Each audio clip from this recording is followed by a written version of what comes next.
Correlative conjunctions like example not only but also. Correlative conjunctions అంటే not only but also, either or, neither nor అనేటువంటి వాటిని correlative అంటారనమాట. Should be followed by the same part of speech. ఏ part of speech ముందు దానికి వాడామో అదే part of speech తర్వాత దానికి కూడా వాడతాం. He is known not only for his talent but also for his wisdom అనేది correct. He not only lost his trunk but also his luggage. He lost not only his trunk but also his luggage అనేది correct. Choose the grammatically correct sentence from the following.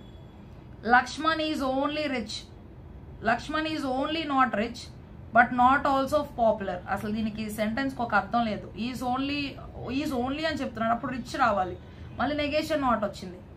But అన్నాడు కానీ not also అనేది అసలు రాదు, popular, wrong అనమాట. Lakshman is not only rich but also popular అంటే correct, but also not popular అంటే correct కాదు.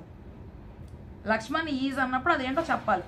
Lakshman is not only rich but also popular, ఇది కరెక్ట్ అనమాట. సో ఆయన ధనవంతుడే కాదు, బాగా ప్రసిద్ధి చెందినవాడు కూడా.